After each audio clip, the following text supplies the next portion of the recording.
that people believe what they see on social media to be true. Now that is worrying for me. 90% of the times, they don't come and report this. They try to handle it amongst themselves. So this is why I said the laws, the regulations, the police, all of that, those are secondary. The fact that, there is no counseling set up. Sometimes the teachers are not aware. They don't know what to do. I've gone to schools and the teachers have come to me and said, listen, Mr. Asela, we don't know what to do. The children know more than us. What are we to do? It's a huge gap here that you need to focus on. You don't need to document your entire life, because what happens is there is a ton of information and data that you have shared about yourself online, which you do not know may come back to harm you. And that's not even in a malicious way.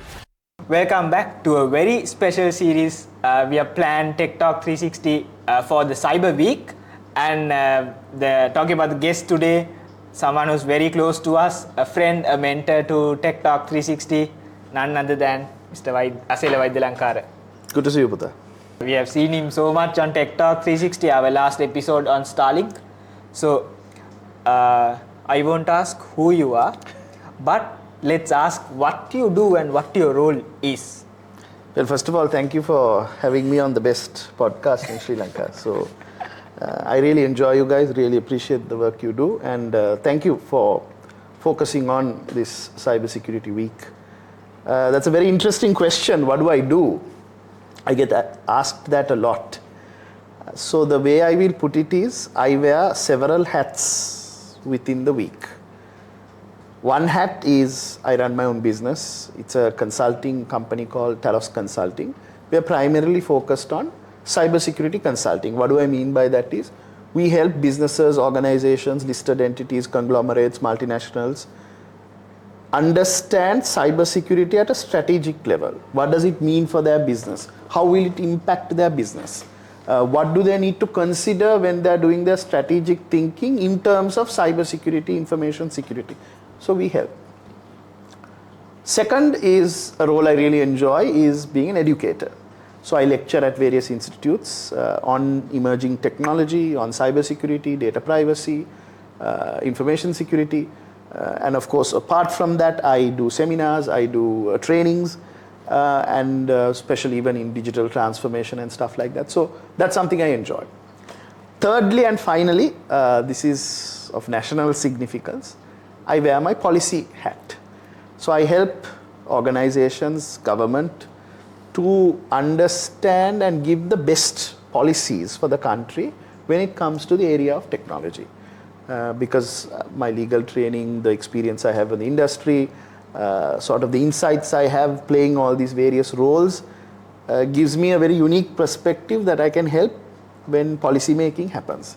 So that's another hat I wear. So within the week, you may catch me changing these hats, or maybe within the day I might wear the same hat several times, or 3 hats within the same day. But it's hectic, but I do enjoy it. Amazing. That's, I think, gives the perfect intro for the episode. Oh, we could fly.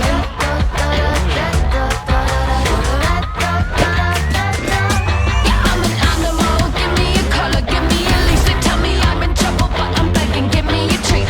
Yeah, you're a hologram, walking the streets, disappearing. I got a remedy, color you with power searing. So sick you can call me butter.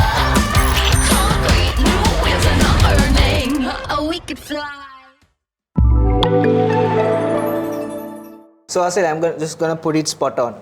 So we know what type of scenarios every day in the digital world in terms of security, policy we face. So what, in your perspective, what are the main challenges that individuals and businesses face in the cybersecurity landscape? Before we dive deep into it, what do you think are the main challenges? I could give you an entire 2-hour lecture on why that question is an excellent question. Again, perhaps that's why you're the best podcast in Sri Lanka. But that being said, listen, there's 3 ways you look at it. One is in terms of a country, the other is in terms of a business, and thirdly in terms of an individual. Now, all 3 of these entities need to manage the data that they have. That's the critical challenge. As an individual, you have a certain degree of data that you may want to share, not share. You need to be in control of that. Secondly, organizations have the same thing, but the impact is a little wider because those data that they have perhaps is not their data. They might be somebody else's customer data. They may be financial data. They may be intellectual property data. So the fact that to protect that data becomes important. Then you move on to the next level, which is the country. Now the country relies on the economy. You have a digital economy, the economy as a whole. All of those different elements need to work together. And for that also, data is important. And as a country, you have to ensure that that data is protected. So you ask me how, and I'm giving you the best answer I can in the shortest possible time. But yeah, I think managing the data, storing the data, protecting the data, and making sure the right people have access to it in the right way is the challenge that all three of them have.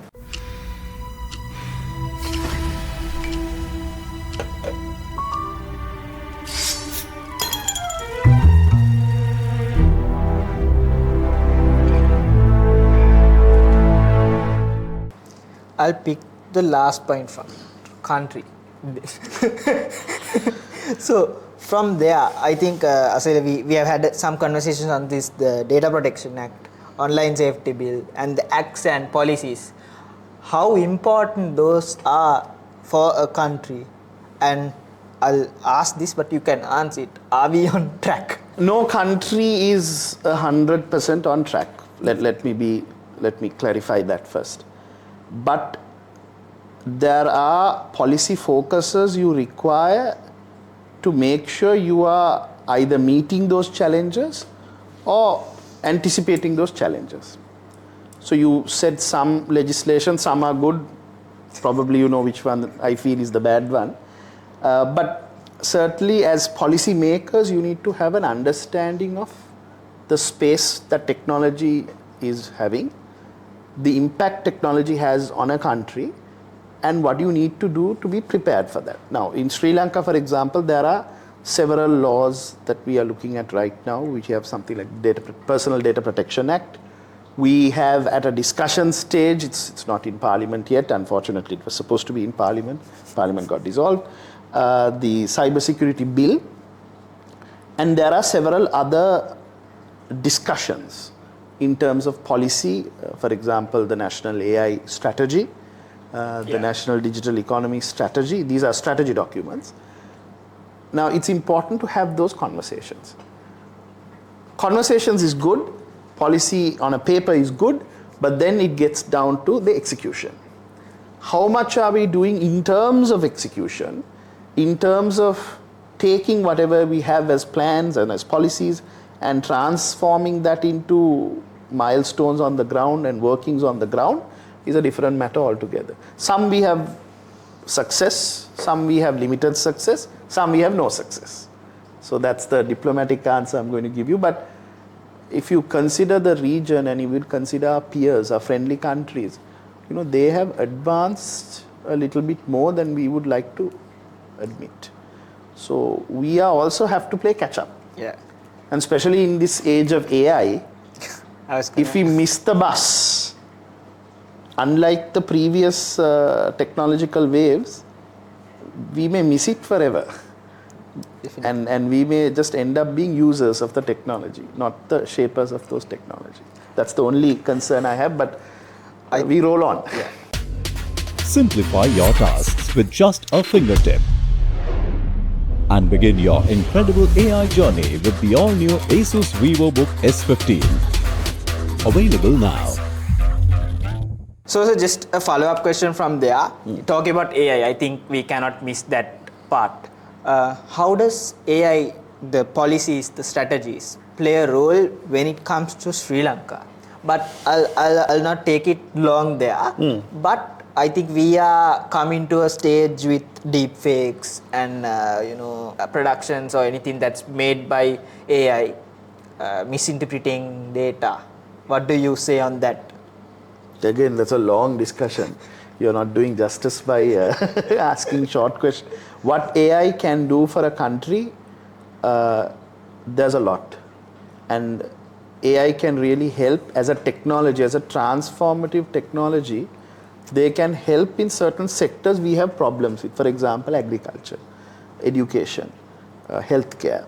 Our neighbors are using it well in those three areas. So it's not just about, I think a lot of people, because of ChatGPT's success, they think AI equals ChatGPT. It's not the case.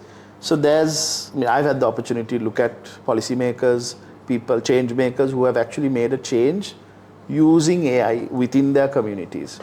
It could be doctors, it could be technologists, it could be social businesses who have made a change using AI. So that's the power of AI that we have to harness in our country. We have a problem, for example, people have left for migration. So that gap, how are we going to fill? And then in that conversation, AI has a role to play. The other unfortunate aspect is this misinformation, disinformation, the deep fakes, all of that. That is just a natural evolution of anyway the information environment we have now. I mean, even this election, we expected there would be a lot of deep fakes. And to be frank, it was underwhelming. And that was a good thing. For example, if you take the Indian election, they had situations where there were dead politicians speaking to, the electorate saying, I'm back from the dead and please vote for so and so. So thankfully we didn't see that, but let's see. I mean, the other election is on the way. Maybe people will get creative there, but certainly this is just an evolution of it. I mean, we saw wide-scale use of memes, or political messages sent through, that type of thing. So anyway, that has now evolved. And this AI will just add to that evolution. That is a different beast altogether. But if you take AI as a country, how can we use it to become more developed? How can we use it to become more prosperous? Should be the conversation. I don't see that happening. Correct. Or rather, we should have more of that conversation.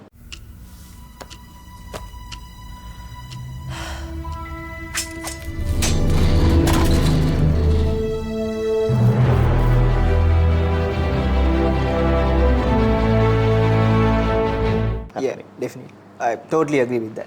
So I'll just shift gears a bit. Something really important for the youth and for the country. Cyber crimes, cyber bullying. I think those two words are enough to start the conversation. So I think, Asela, we are facing an era with lots of youth who have been faced into these cyberbullying and cybercrime incidents throughout all the platforms regarding no matter what. But with the youth, our elder generation, clicking on links that they don't know, we can add that to the topic as well. How can we try to reduce this? Is it the education, the awareness, or is there something there to be added as a community, as a country for us? Okay, primarily, this should be how other countries have tackled this problem is through awareness. And in my opinion, the amount of awareness and the amount of investment we are putting into making sure people are aware is not satisfactory. Correct. We must be teaching this at schools. I think you know what I've done. I have spoken to over 100 schools, mostly rural schools. I have gone, spend my time, my effort to make sure they understand what to do in digital space. Because listen, you are what we call digital natives. Your generation, the generation just below you that's coming. We are digital migrants. We don't know this world. When I was a teenager, there was no internet. Let me just say that one more time. I predate the internet in this country. I know when I tell young people that, they just look at me like I'm a dinosaur. But the point is, you guys grew up with high-speed broadband internet. The way you take information, the way you interact with people, the way you process information is very different to the other generations. We need to acknowledge that. But what has happened here is, you have grown in that space and that digital environment, but no one's really told you what the do's and don'ts are. The example I take is somebody has given you the car keys and said drive. Now you don't know how to drive. So by trial and error you may learn how to drive. But that doesn't give you the full understanding of what you need to know to drive. That is why we have you go to a learning school, you learn this is what this means, these are what these signs mean. So no one has given that education, that awareness. We don't do it in schools, which we should. And I am a great advocate of this should be taught in schools as a subject, full stop. Digital citizenry, there's an entire subject of digital citizenry, how to behave online, how to be respectful online, privacy, cybersecurity, all other aspects are covered under this concept called digital citizenry. Because you all are not only citizens of Sri Lanka, you all are citizens of cyberspace. Correct. So what are the whole ideals, the values you need to know when you're in cyberspace is a conversation you all need to have. That's number one. Number two is post-COVID 2020, we saw a new population coming online, and that is the over 55 to 60-year-olds. They've come online. Now you know exactly when I say this, you're laughing, and I know why. Because there might be an uncle or an auntie that keeps forwarding you unnecessary fake news, but then they believe it to be true. Again, it's the same problem. That's a generation we've missed, who's come into now digital space as a migrant, like all of us, our generation, and not you all, not the crew here. And those people also have not been told what to do, what not to do. To the extent that people believe what they see on social media to be true. Now that is worrying for me. That is where the problem lies. And then only you can, the scams, everything else is just interconnected to that. What is your version of the truth that you see online, that you believe is a problem for mature adults, audiences like us. So that is another problem we'll have to solve. That is a different conversation we have to have with that segment. So that is why I say the fundamental thing here is awareness, nothing else. The rest, yes, you can talk to Meta, there are certain technical safeguards you can do.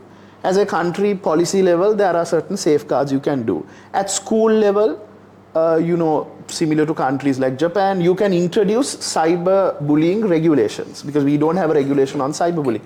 In my opinion, those are secondary, because that will not be proactive. That is reactive. When something happens, you are giving them the legal instruments to find redress. Correct. The problem should be looked at in a more mature manner, where you say, how do we stop it before it happens? So cyberbullying, I know, is a huge problem. Every day I get about 2 or 3 phone calls, either victims of sexual violence online, or kids getting cyberbullied, or a worried or concerned parent. Now, how do we handle this pandemic? And most of the time, 90% of the time, and this is why when I go into policy forums, I tell them this, 90% of the times, they don't come and report this. They try to handle it amongst themselves.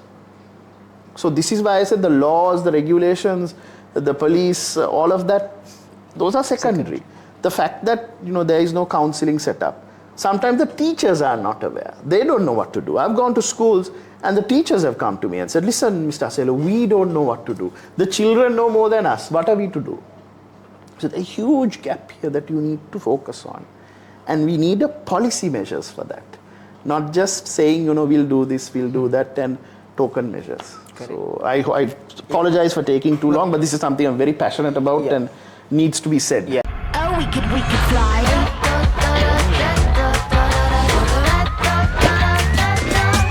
I'm an animal, give me a color, give me a leash. They tell me I'm in trouble, but I'm begging, give me a treat. Yeah, you're a hologram, walking the streets, disappearing. I got a remedy, color you with power searing. So sick you can call me butter. Concrete, new wheels and I'm earning. Oh, we could fly.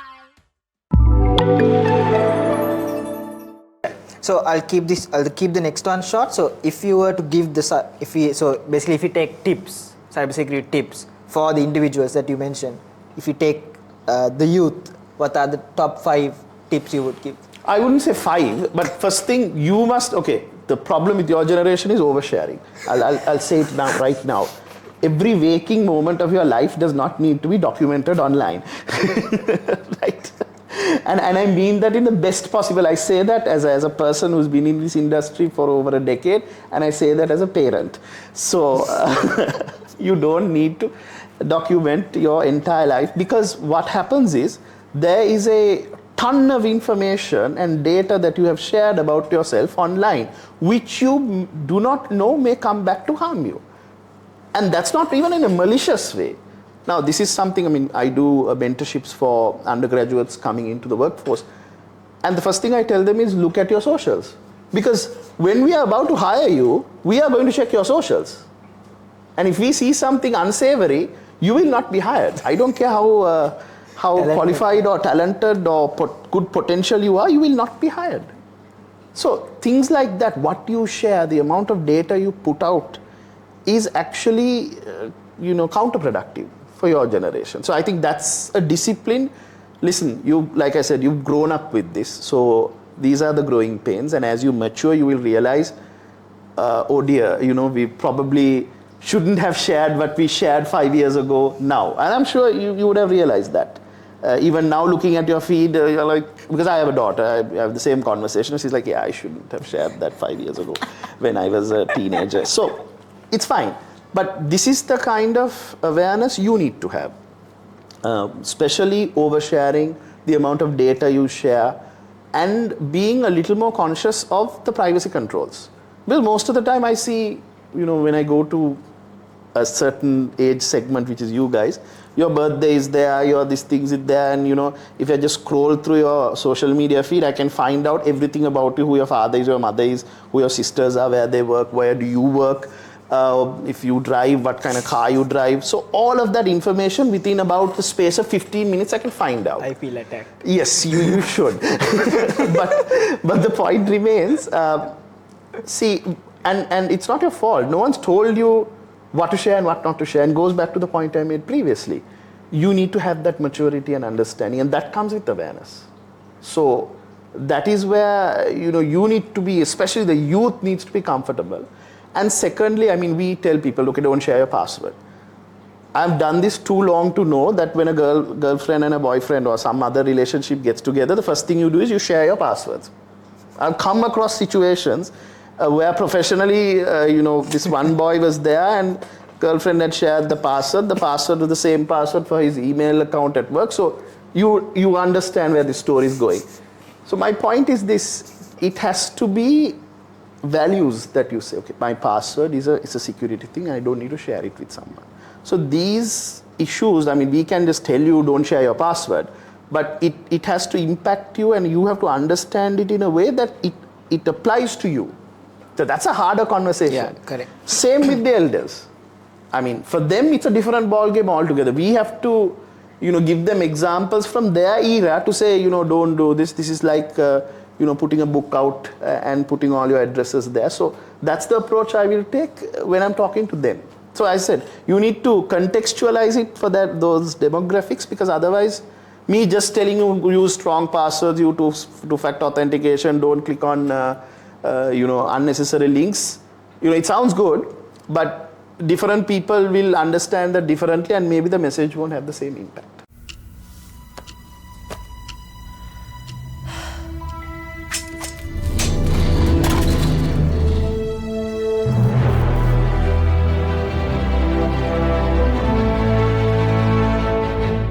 Amazing. I think when we come in on to the last few questions of the episode, I just want to ask you, how has your journey been in the cybersecurity space so far? And we have a lot of youngsters watching here. I think they might want to be Asela Waidyalankara in the future, probably. They must be themselves. Asela Waidyalankara is an old dinosaur. They must be themselves. But thank you for that question. No one's really asked me that. It's been an incredibly rewarding journey. Incredibly rewarding because, it's had its challenges, but I have helped people come into this field or formally get into the academics of this field. I have helped students who are now working in cybersecurity companies here and abroad. And so when they come and tell me, sir, I'm here, that is incredibly rewarding. And I've helped professionally people who are not in cybersecurity, and now they are in leadership positions of cybersecurity. So when someone comes up to me and says, I'm in cybersecurity because of you, for me, all the effort, the pain, the other challenges that I had just fade away. So I think that for me is the most rewarding aspect of this. Been doing this for close to 15 years now. Hopefully I'll keep doing this as long as I can. But you also can add, you have helped a podcaster like Russell. I'm incredibly proud of the journey you've taken, because we met when you started, and I must mention this, I'm very, very proud of the journey you've taken, the maturity you have shown. And for you, I always say the sky is the limit. So there's so many mentors like this, mentees like this that I have helped, and whenever I feel I have bad days, and I have a little notebook that I look at, and so when I see those things, that is my pickup, and that's what keep me going. Before we wind off, one last thing for the youth and the youth in Sri Lanka, and importantly, the youth who is planning to leave Sri Lanka and seek for another better place. How can we say Sri Lanka is better in your opinion? That is the last finish I have, because it's quite emotional when we see people going abroad. It's emotional for me more than you. At least it's your friends leaving. I see talented people with potential, people who can help this country grow. When they leave, it makes me incredibly sad. But I'm happy for them, because I know the potential some of these people have, and I know when they migrate to certain countries, they will have a good professional path ahead of them. So I'm happy for them, because they're my students, they're my mentees. But I'm also sad, because we can't keep doing this for a long time. I mean, I have a shelf life. I mean, beyond that, it will be a little ridiculous for me to keep doing this, because cybersecurity is a young man's game. Definitely. Cybersecurity is not a 40-somethings game. So we need more young people, and we need more young people here. And this is something that I am passionate about, and this is one reason I fight. Because I want a country where guys like you will be hopeful and optimistic enough to stay. I know, I'm conscious, I'm not in this happy bubble here. I know, because I talk to so many students, and when I tell them, what do you want to do? So I want to migrate. I'm doing this to migrate. So for me, that's like a pinprick whenever I hear that. But I want Sri Lanka to do well. Wherever I go, you would have seen, I always carry the Sri Lankan flag with me, because I truly believe in this country, and I truly believe this can be a great country. But what makes us great is our people, and our people have to stay. And we have to create an environment where our people want to stay. And that's something in my capacity I'm doing, but obviously it's beyond my pay grade. But the little way I can, I'm doing it. Let's see. That's some amazing words. Thank you so much, sir, for joining me throughout. Thank you for having me. It's been a great journey so far, and this is a podcast episode of our very special Cyber Week series. And any last words you want to share? Don't share your passwords with everyone. With that, it's the end of another episode with TechTalk360, and we are in the special shooting of Cyber Week, the podcast series.